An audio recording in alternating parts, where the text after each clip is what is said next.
Here is the shout of the day. Watch this. The disciples go home, but Mary stays at the tomb, and she's overcome with grief. Watch this now. The Bible says in verses 14 through 16, she's standing at the tomb, weeping and crying. And while she's standing there, she said, I'm going to look one more time because I don't believe what I'm seeing. She said, I'm going to look into, she looks in the tomb, and this time she sees something different than she saw the last time. I wish I had somebody in here that was real churchy like me. Watch this. I looked in the first time and all I saw was grave clothes. But this time when I look in, I see something different. Watch this. That's a word for somebody in there. I don't know where you at. But God said, look, I don't care what you saw the first time. I need you to look again. Okay. God said, I don't care what you saw the last time. I need you to look again. Okay.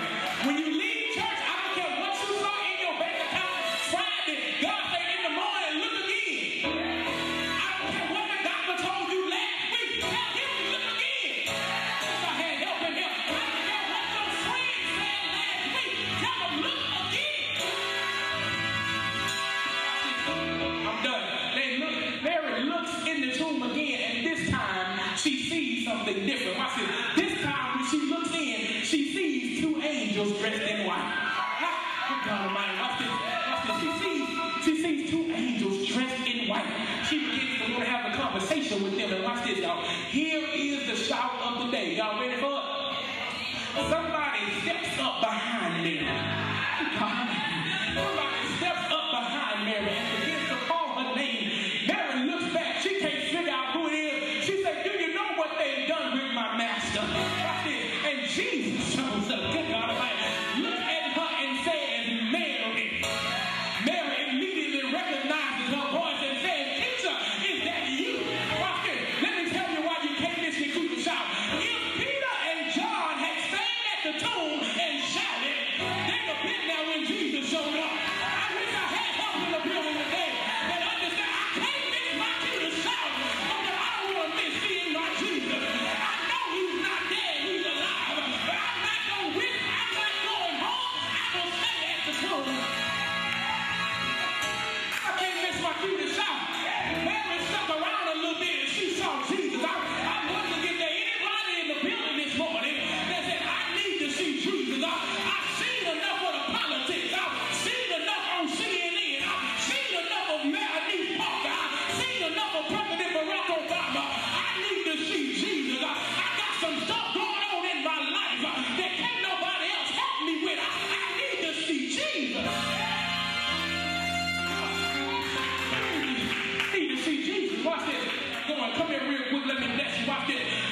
know where